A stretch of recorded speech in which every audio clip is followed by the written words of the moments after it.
স্বাগতম, আমি Saubhagya Pal. Welcome to my blog. আজ আমি আপনাদের নিয়ে চলেছি একটি অসাধারণ ভ্রমণের গল্পে, রায়গঞ্জ থেকে পুরী পর্যন্ত। আমাদের যাত্রা শুরু রায়গঞ্জ স্টেশন থেকে আর শেষ পুরীর সমুদ্র তটে। চলুন শুরু করি আমাদের সফর। রায়গঞ্জ স্টেশন থেকে আমাদের যাত্রা শুরু কুলিক এক্সপ্রেসে, যার ট্রেন নাম্বার 13054। ট্রেনটি রাধিকাপুর থেকে ছাড়ে সকাল 5:45 রায়গঞ্জে আসে সকাল 6:20 এবং রায়গঞ্জ থেকে ছাড়ে 6:25। হাওড়া পৌঁছায় বিকেল 3:30। প্রকৃতির অপূর্ব দৃশ্য দেখতে দেখতে ট্রেন যাত্রা ছিল মনোমুগ্ধকর।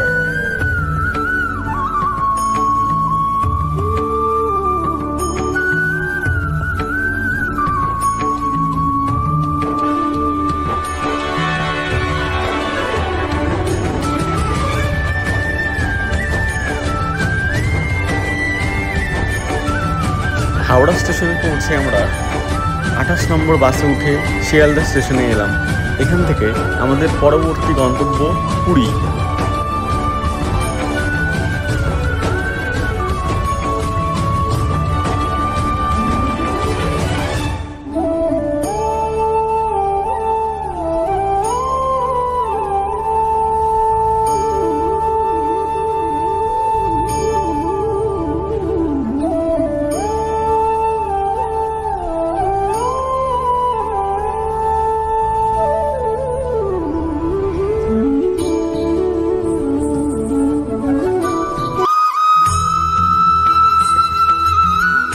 শিয়ালদা রেলওয়ে স্টেশন কলকাতা শহরের অন্যতম প্রধান রেলওয়ে স্টেশন। শিয়ালদা ভারতের ব্যস্ততম রেলওয়ে স্টেশনগুলির মধ্যে একটি। এটি একটি গুরুত্বপূর্ণ শহরতলির রেল টার্মিনাল। কলকাতার মেট্রোর নির্মীয়মান দ্বিতীয় লাইনটি শিয়ালদা স্টেশনের পাশ দিয়েই যাবে। শুধু শহরতলির ট্রেন ও যাত্রী সংখ্যা ধরলেই এটি ভারতের ব্যস্ততম। এছাড়া এখান থেকে দূরপাল্লার ট্রেন দেশের বিভিন্ন স্থানের সাথে যোগাযোগ করিয়ে দেয়, যেমন দিল্লি। আমরা চেপে বসলাম 22201 শিয়ালদা পুরী দুরন্ত এক্সপ্রেসে। ট্রেনটি শিয়ালদা থেকে ছাড়ে রাত 8টায় প্ল্যাটফর্ম নাম্বার 9 থেকে। পুরীতে পৌঁছায় ভোর 4টায় প্ল্যাটফর্ম নাম্বার 1-এ। মোট দূরত্ব 522 কিলোমিটার। সময় লাগে 8 ঘন্টা। পুরী স্টেশন থেকে হাঁটাপথেই চলে এলাম গোল্ডেন ব্রিজে। বিচের কাছেই একটা হোটেল বুক করলাম, যার ভাড়া ছিল 1000 টাকা। সকালে ব্যাগ রেখে ছুটলাম সোজা সমুদ্রে। সুবিশাল, শান্ত আর মন জুড়ানো। স্নান সেরে হোটেলে ফিরে পাত্ররাস করে রওনা হলাম ঘোরাঘুরিতে। Welcome to Puri beach. চল চল চল, আর কিছু বল। ফার্স্ট টাইম দীঘা, ব্লগটা আলাদাই মজা। সমুদ্রের জলের ঢেউয়ের একটা আলাদাই, মানে কি বলবো, আর মুখে প্রকাশ করা যাচ্ছে না। চলো আমরা দেখে নিই সেটা।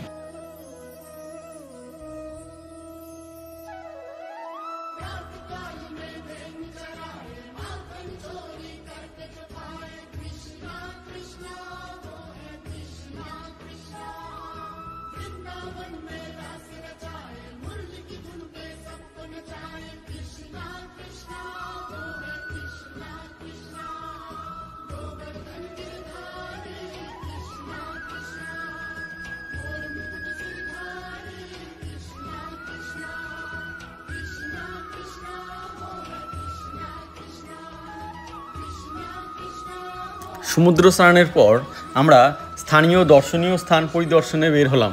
প্রথম দিকে আমরা জগন্নাথের শ্বশুরবাড়ি, মহালক্ষ্মীর বাপের বাড়ি দেখলাম। এরপর আমরা হনুমান বেদির মন্দির, এরপর পুরীর রাম মন্দির, এরপর গৌতম বুদ্ধের মঠ, জগন্নাথের মাসির বাড়ি, মৌসিমা মন্দির, যা স্থানীয়রা জগন্নাথের শ্বশুরবাড়ি বলেও বলে থাকেন। পুরীর জগন্নাথ মন্দির হলো একটি গুরুত্বপূর্ণ হিন্দু মন্দির, যা ভগবান বিষ্ণুর একটি অবতার জগন্নাথকে উৎসর্গ করা হয়েছে। পুরী ভারতের পূর্ব উপকূলে উড়িষ্যা রাজ্যে অবস্থিত।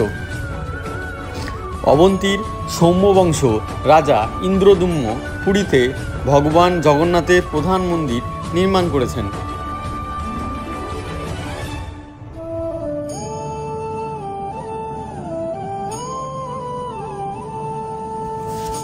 সমুদ্রের ধারে সন্ধ্যায় সামুদ্রিক মাছ ভাজার স্বাদ উপভোগ করা, রাতের শান্ত বাতাস মন ও শরীরকে শান্তি এনে দেয়।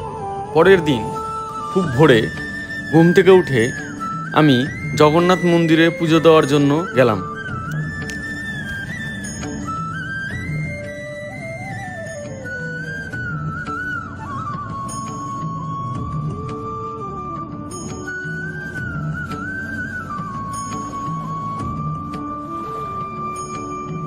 পুরীর এই যাত্রা আধ্যাত্মিক ও প্রাকৃতিক সৌন্দর্যের এক অপূর্ব মিশ্রণ। পুরীর জগন্নাথ মন্দির ভগবান বিষ্ণুর এক রূপ জগন্নাথকে উৎসর্গকৃত। এটি অত্যন্ত গুরুত্বপূর্ণ হিন্দু মন্দির। এটি ভারতের পূর্ব উপকূলে উড়িষ্যা রাজ্যে অবস্থিত। অবন্তীর সৌম্যবংশীয় রাজা ইন্দ্রদুম্ন পুরীতে ভগবান জগন্নাথের প্রধান মন্দির নির্মাণ করেছিলেন। তবে ঐতিহাসিক তথ্য অনুসারে এই মন্দিরের নির্মাণ দ্বাদশ শতাব্দীতে পূর্ববঙ্গ রাজবংশের রাজা অনন্তবর্মন দেবের রাজত্বকালে শুরু হয়েছিল এবং 1174 খ্রিস্টাব্দে তার বংশধর রাজা অনঙ্গ ভীম দেব এটি সম্পূর্ণ করেছিলেন। মন্দিরটি কলিঙ্গ স্থাপত্যশৈলীর ওপর ভিত্তি করে নির্মিত, যা নাগর স্থাপত্যশৈলীর একটি স্বতন্ত্র উপশৈলী।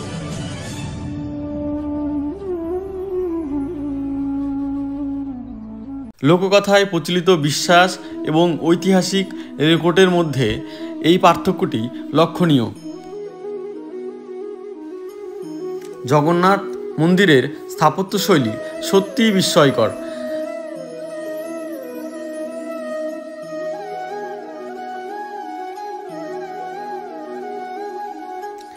$37,000 বর্গমিটার এলাকা জুড়ে বিস্তৃত এই মন্দির কমপ্লেক্সটি দর্শককে মুগ্ধ করে তোলে। মন্দিরের 4টি প্রধান প্রবেশদ্বার রয়েছে। উত্তর দিকে হস্তিদ্বার, দক্ষিণ দিকে অশ্বদ্বার, পূর্ব দিকে সিংহদ্বার এবং পশ্চিম দিকে ব্যাঘ্রদ্বার। সিংহদ্বার, যা পূর্ব দিক করে মুখ করে গ্যান্ট রোডের দিকে খোলে, প্রধান প্রবেশদ্বার হিসেবে পরিচিত। এর দুই পাশে দুটি সুবিশাল সিংহের মূর্তি স্থাপন করা আছে। মন্দিরের প্রাঙ্গণের অন্যান্য স্থাপত্যের মধ্যে রয়েছে নীল চক্র, যা মন্দিরের ওপরে স্থাপন করা একটি খাত নির্মিত চাকতি এবং এটি বিশ্বের বৃহত্তম মনে করা হয়। এটি সুরক্ষা ও সমৃদ্ধির প্রতীক। সিংহদ্বারের কাছে রয়েছে অরুণ স্তম্ভ। এটি অষ্টভুজাকার কাঠামো, যা মন্দির ও চারপাশের মনোরম দৃশ্য দেখায়।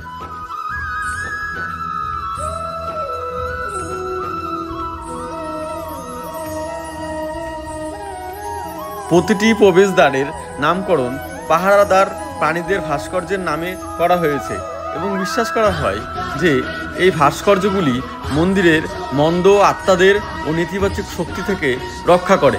প্রতিটি গেটের ওপরে পিরামিড আকৃতির কাঠামো রয়েছে এবং প্রতিদিনের আচার অনুষ্ঠানের একটি অংশ হিসেবে এই গেটগুলিরও পূজা করা হয়।